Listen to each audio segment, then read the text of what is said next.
welcome to Raise Sensation. I am your host, Dan, and in this episode, I am going to be taking a look at the publication Deadly Prey, hand-painted movie posters from Ghana. And I have over a half dozen. I don't think I have a dozen. I have a lot of books on Ghana movie posters, and I've done videos on, I don't know how many. I'll have to take a look and see back. Some of my earliest videos for the channel are on books covering the Ghana movie posters. I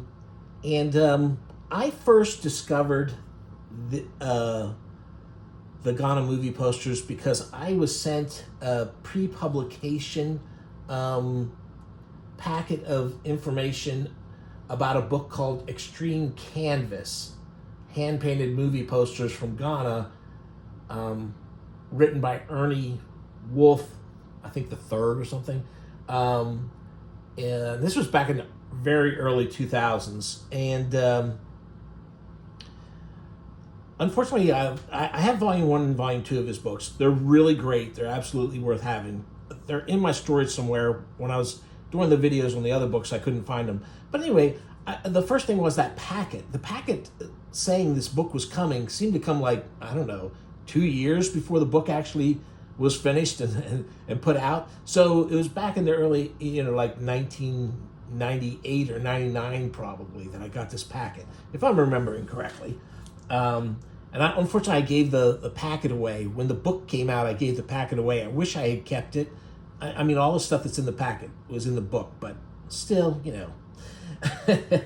Anyway, they were the most amazing posters. These hand-painted posters were, done for, in Ghana, there were many villages that still did not have, where a lot of people didn't have electricity.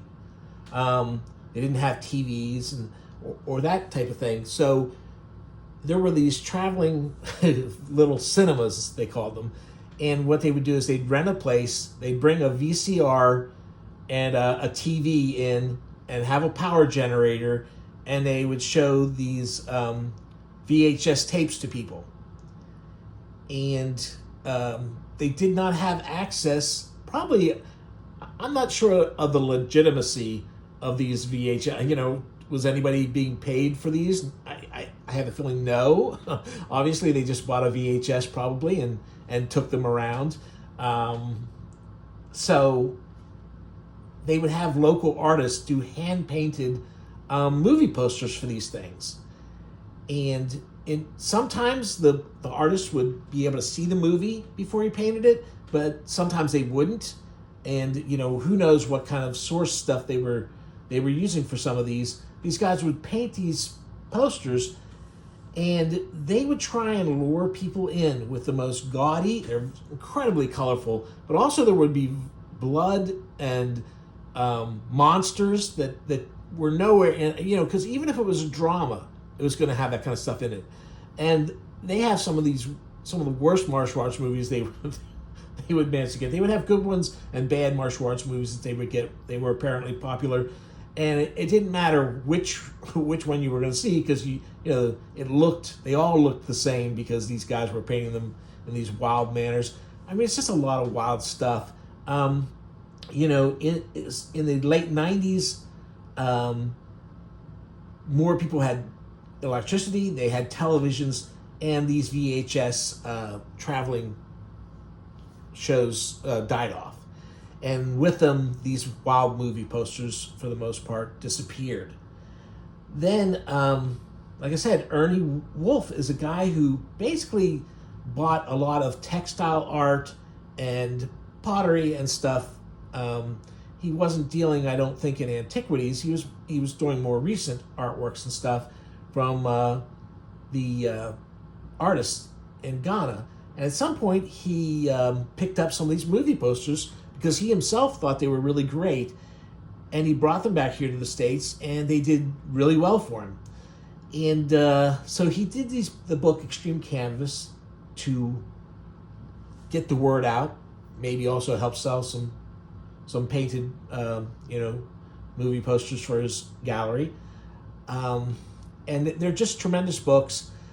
The first book has a lot of essays by people who don't know anything about them, and he just got them because there's some actors in it and some writers that you might recognize, and so he was trying to get a little publicity that way for these, which is fine. A little showmanship there, but they don't add much to that book. But the posters in Volume 1 and Volume 2 are outstanding. These books are pretty expensive if you go to look for them on the internet, but you can find them at the Ernie Wolf Gallery store for more reasonable prices. So, that being said, that tremendous book, many other books followed. The difference between those books and this book is, here's where I'll go into this a little bit. There was a place called Obsession Video Chicago, and the owner of that writes this great foreword talking about falling in love with these posters and putting them up at his video store because he thought they looked so much better than just getting the ones the video companies would send. So he put these up on the walls of his store, and they got a great response, and people started buying them from him. And as he was doing this, at some point, he discovered that these guys, that the guy who was selling him the original old posters was still in contact with these artists, and so he started commissioning posters from the artists, and that's what they do today. Deadly Prey Gallery. This is named after Deadly Prey. This is the poster for the movie Deadly Prey, and if you haven't seen it, Deadly Prey is one of those so bad it's good, just crazy low budget action. This one's a Rambo ripoff, if you can't tell, and so he commissioned these things. They took off. They now do. They were talking about how in this book, when this book was done, this book is a little old now. This isn't brand new or anything, but they still do shows all the time. They have a little traveling exhibition they take around and try and sell these originals. When this book was done, they were getting about 20 commissions a month for these artists to do these posters. And that's great. Many of these guys had to stop working in painting because when this dried up at the end of the 90s, and had to take other jobs. And this has opened it back up. Some of these guys are make a lot more money now with these commissions than they were doing with when they did the original posters, and I think that's great. When I first heard about this, I was like, part of the joy of these posters is the idea of thinking these guys are painting these outrageous posters because they want to put asses in the seat. Like I said, they have a lot of times they have no relationship to what's going on in the movies. Sometimes they do because they're doing action, adventure, and horror. But I mean, they're so over the top, and the idea that they're just doing that to lure people in for the one time is extreme showmanship. And these posters are done because they didn't have the money for anything else. They would cut flour sacks open, and they're painted on flour sacks, and sometimes other media, but it's really wild. And so when I heard about these commissions, I was going like, well, these guys have learned that what we here in the U.S., the people who are commissioning want is these crazy, over-the-top posters. And I was thinking like, well, it's not going to feel the same. It's going to be too knowing, too wink-wink kind of thing. But I think they've done a great job.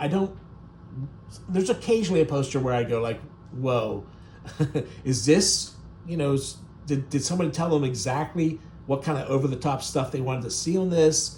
Were they too influenced by what somebody who wanted to be able to show off a wacky poster was asking for? I don't get that vibe from most of the stuff in here. The majority of the stuff in here is things that were commissioned for the Obsession Video Store in Chicago originally.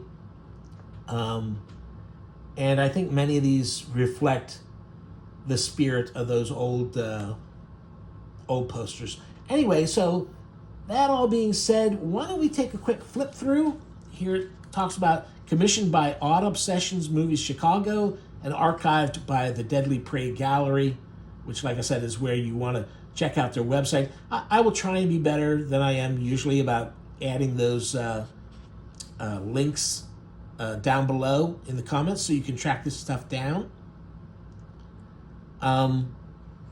This is offset printing, as it says, offset edition of 3000.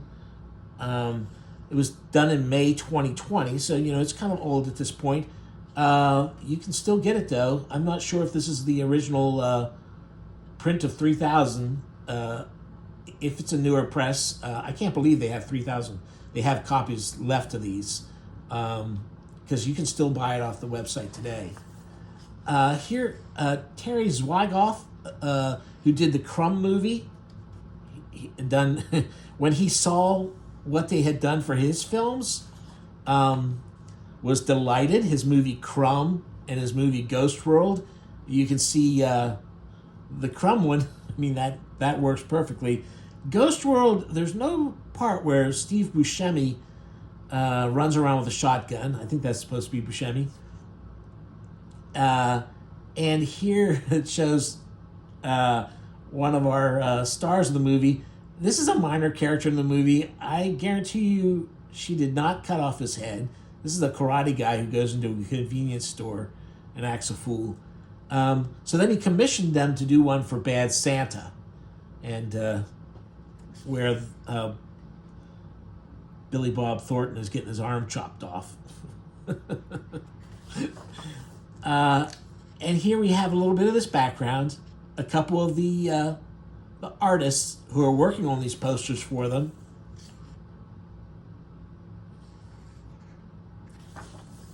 And then it cuts right to this. Now the paper is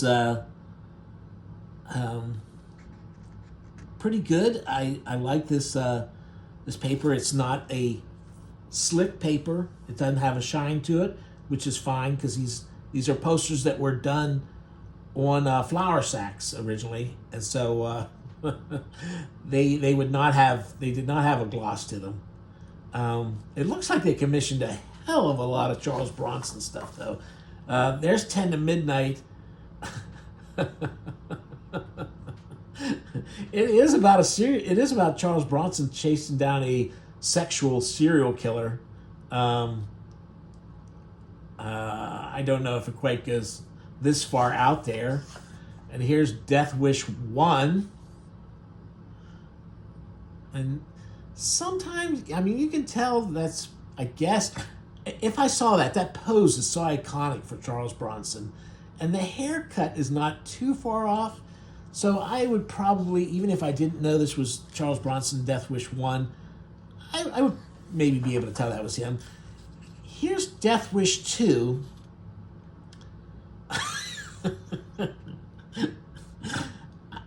I cannot identify anything at all on this poster that has anything to do with Death Wish 2. Oh, actually, and this is one of the original ones. This is not the commissioned one. I forgot to look. Is this a oh, this is an original one too. Okay, so I apologize. There's more. I thought I remembered there being more of the commissioned ones in here, but some of these are original. There's Death Wish 3 with all the monsters and beheadings you remember. There's Death Wish 4. And even all the way up to Death Wish 5.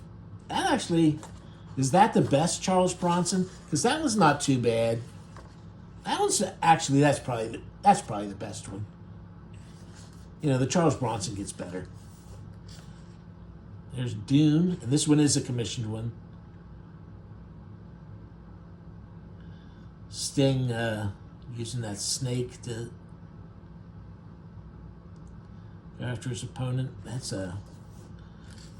There's another Dune one. This looks like they commissioned it for the Jodorowsky Undone version, because that's from that picture from the Holy Mountain, I think, one of his other films. And there's, remember that part in Dune where Salvador Dali tax people. There's Double Team. They don't play by the rules. Boom. See, that one's it's Bobble Team. Bobble Team? Yeah, it's Bobble Team. Universal Soldier. Lady Terminator. That's another one of those so bad it's good, fun action films. And that poster actually makes it look more badass than the movie does. Farewell Terminator. Death Spa. I wish that monster had been in it. Red Sun. This is an odd one. Of course, the video store is asking for this. This is a Charles Bronson, Toshiro Mifune kind of thing that came after the spaghetti westerns and has a little bit of that style. That does not happen in the movie, but otherwise, yeah, pretty good. Live like a cop, die like a man. To Live and Die in L.A. Yeah. Miami Vice.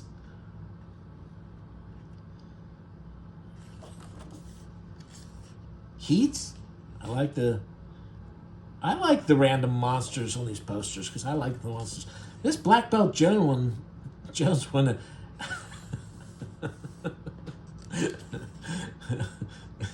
I've heard people say a woman is all legs before, but Putney Swoop.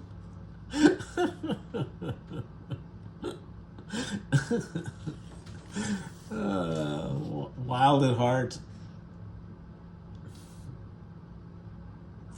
Yeah.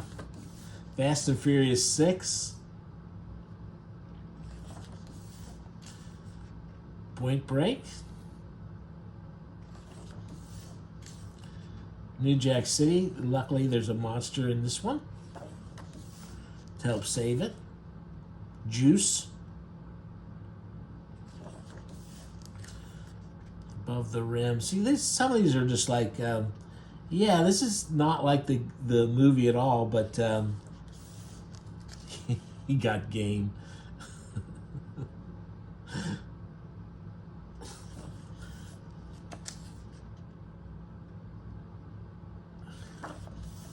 Oh, I do like this Space Jam one.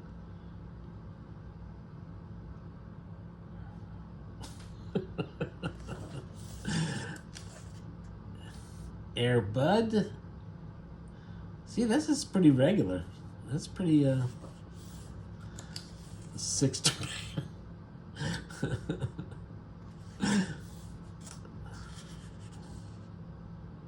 The air up there. Yeah. Kevin Bacon. Shaq and Kazam.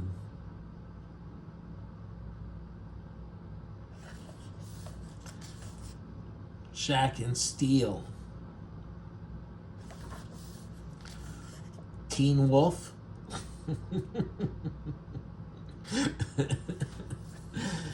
There's White Chicks. And, I forgot all about Chow Yun Fat reprising his role from The Killer in this movie. I don't even remember this guy. Samurai Cop. And this is one where the poster actually doesn't do the movie justice. It's very... Although this is from, this pose of the killer cop is really from... Is it from Maniac Cop? Or one of its sequels? Now this is one...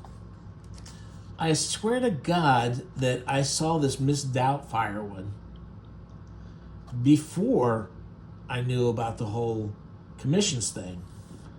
But I guess not. I guess this is it. But this is a great one. This is a lot of fun. I really wish I had the Ernie Wolf ones, because the Ernie Wolf ones are all from really early. I could check them out. The Harder They Come. There's a lot of verbiage on there.